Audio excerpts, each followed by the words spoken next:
नमस्कार, बहुत बहुत स्वागत आपका। मैं हूं आपके साथ अनुराग सक्सेना। सीरिया में तख्ता पलट होने के बाद आखिरकार हालात कैसे बने हुए हैं और इस तख्ता पलट के वजह से किसको फायदा होने वाला है?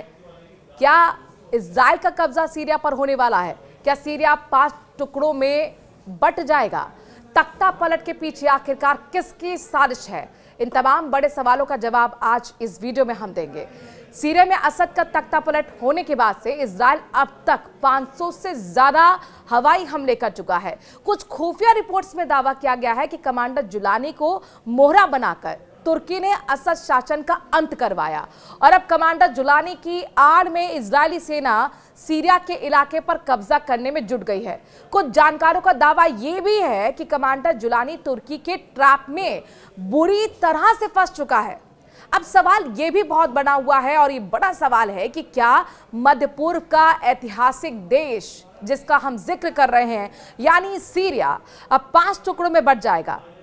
13 साल लंबे चले गृह युद्ध और हालिया सशस्त्र विद्रोह के बाद राष्ट्रपति बशर अल असद का तख्ता पलट हो गया। इसके बाद सीरिया के अलग अलग हिस्से के लिए कई दावेदार खड़े हो गए हैं। असद परिवार का 53 साल तक चले वर्चस्व के खात्मा होते ही सीरिया के कम से कम 5 टुकड़ों में टूटकर बिखर जाने का खतरा बढ़ गया है। चलिए आपको बताते हैं कि आखिरकार ये जो तख्ता पलट हुआ, जो इतना बड़ा यहाँ पर एक राजनीतिक चेंजेस हुए हैं, उसके पीछे क्या रिपोर्ट्स आती हैं और उनमें क्या दावे होते हैं। रिपोर्ट्स ये आ रही हैं और रिपोर्ट्स के मुताबिक ये है कि तुर्की ने इस साल की शुरुआत में असद सरकार से संबंध सामान्य करने की पेशकश की थी, लेकिन राष्ट्रपति रहे असद ने तब कोई सकारात्मक प्रतिक्रिया नहीं दी और इसी के बाद तुर्की ने एसटीएस विद्रोही गुटों को हमले के लिए हरी झंडी दिखा दी। आरोप है कि इस पूरी प्लानिंग में तुर्की के साथ साथ इजराइल भी शामिल रहा है। यानी तख्ता पलट न सिर्फ तुर्की ने किया है बल्कि इसमें माना जा रहा है कि इजराइल का भी बहुत बड़ा हाथ है। अब इजराइल ने इस मौके का फायदा उठाना भी शुरू कर दिया है। यही वजह है कि जिस तरीके से सवाल उठाए जा रहे हैं कि क्या तुर्की के एर्दोआन अमेरिका और इजराइल के बिछाए जाल में फंस गए हैं। सीरिया में बशर अल असद की सरकार भले ही ईरान की करीबी थी, लेकिन उसका सबसे बड़ा सहयोगी रूस रहा है। अब यहाँ पर आपको हम बताने जा रहे हैं कि आखिरकार रूस की भूमिका यहाँ पर क्या रहने वाली है और किस तरीके से रूस को ने जिस तरीके से शरण सीरिया के राष्ट्रपति को दी है, अब आगे रूस का कदम क्या होने वाला है। जिस तरीके से तुर्की ने खंजर घोंपा, उसको लेकर रूस का रुख क्या रहेगा। खबर है कि ऐसे में असद सरकार को गिराने में मदद करना यानी रूस को धोखा देना के बराबर ही है। दरअसल पुतिन के गुरु कहे जाने वाले अलेक्जेंडर दुगिन ने सीरिया के मसले पर तुर्की को लेकर बहुत बड़ा हमला बोला है।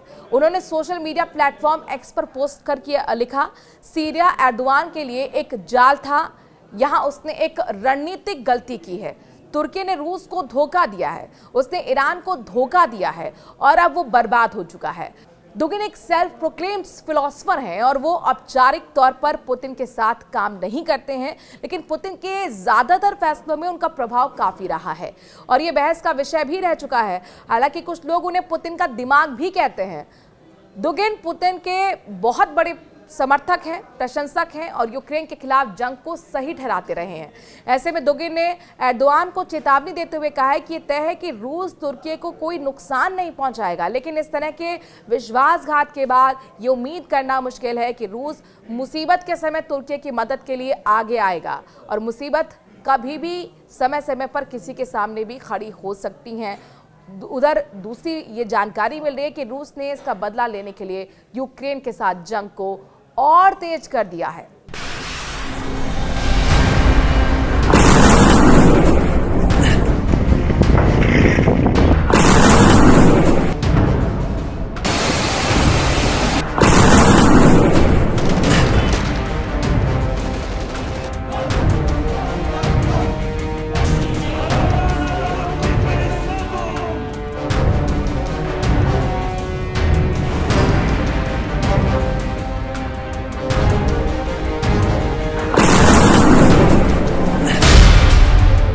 तुर्की भागा कमांडर जुलानी, सीरिया पर इजरायली कब्जा।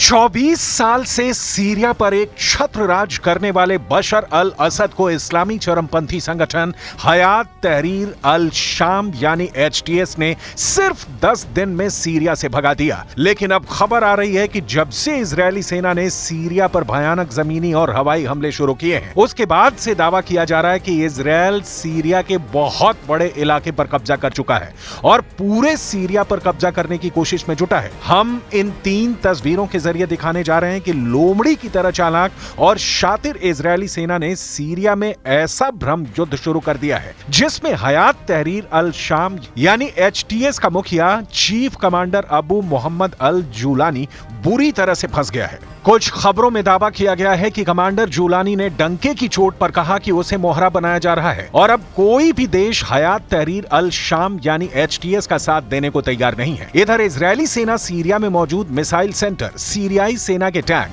तोप, रॉकेट लॉन्चर, यहां तक कि हथियारों से जुड़ी केमिकल फैक्ट्री को भयंकर हमलों से तबाह कर दिया गया है। मिडिल ईस्ट से जुड़े एक्सपर्ट्स का दावा है कि इजरायल मौके का फायदा उठाते हुए पूरे सीरिया पर कब्जा करना चाहता है, जिसमें कहीं ना कहीं अमेरिका भी शामिल है।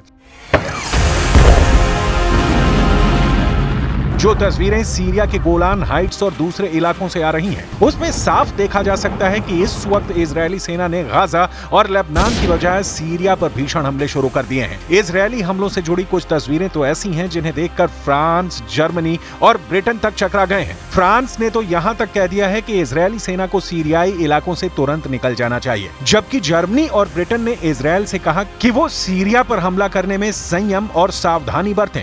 लेकिन हैरानी की बात तो यह है कि इस वक्त इजरायली प्रधानमंत्री नेतन्याहू किसी की भी बात नहीं सुन रहे हैं और पूरे सीरिया पर हमले कर रहे हैं। जरा देखिए इजरायली सेना ने सीरिया का क्या हाल किया है।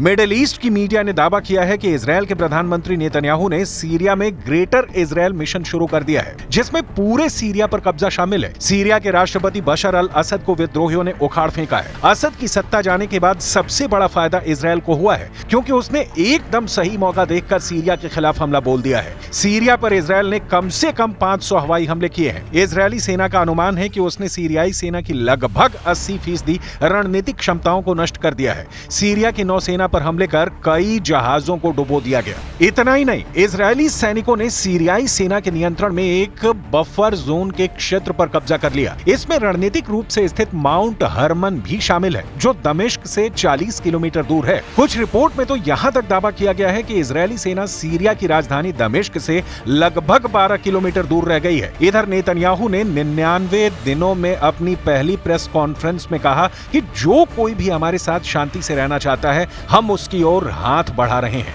और जो कोई हमें चोट पहुंचाने की कोशिश करेगा, हम उसका हाथ काट देंगे। אנחנו רוצים יחסים תקינים עם המשטר החדש בסוריה. אבל אם המשטר הזה יאפשר לאיראן לחזור להתבסס בסוריה, או יאפשר העברת נשק איראני או כל נשק אחר לחיזבאללה, או יתקוף אותנו, אנחנו נגיב בעוצמה. אנחנו נגבה ממנו מחיר כבד. מה שקרה למשטר הקודם, יקרה גם למשטר הזה. तुर्की का डबल गेम, सीरिया में फंसा कमांडर जूलानी। हैरानी की बात तो यह है कि सीरिया के असद परिवार का पतन करने वाला इस्लामिक चरमपंथी संगठन हयात तहरीर अल शाम यानी एचटीएस भी इजरायली हमलों के सामने बेबस नजर आ रहा है। कुर्द लड़ाकों को बेरहमी से मारने वाला कमांडर अबू मोहम्मद अल जूलानी भी समझ नहीं पा रहा है कि इजरायली सेना से कैसे मुकाबला किया जाए, क्योंकि तुर्की ने अब कमांडर जूलानी के साथ ऐसा खेला कर दिया है जिसकी वजह से सीरिया में हयात तहरीर अल शाम यानी एचटीएस बुरी तरह से फंस गया है। यानी तुर्की अब हयात तहरीर अल शाम का साथ देने को तैयार नहीं है, क्योंकि इजरायल ने अमेरिका पर दबाव बनाया है कि अगर सीरिया पर हयात तहरीर अल शाम यानी एचटीएस की सरकार आई तो पूरे मिडिल ईस्ट में आईएसआईएस की तरह हमले होंगे और कमांडर जूलानी दूसरा बगदादी साबित होगा। जरा 42 साल के कमांडर अबू मोहम्मद अल जूलानी की ये नई तस्वीरें देखिए। सीरिया की राजधानी दमिश्क में अल शफीई मस्जिद से निकलते वक्त कमांडर जूलानी थोड़ा तनाव में दिख रहा है। इसके पीछे की सबसे बड़ी वजह यह है कि अचानक तुर्की अमेरिका ने एचटीएस से दूरी बनानी शुरू कर दी है। खुद कमांडर जूलानी ने मीडिया के सामने बोलते हुए जो कहा वो दिखाता है कि अमेरिका, तुर्की और इजरायल मिलकर सीरिया में बड़ा खेल शुरू कर चुके हैं।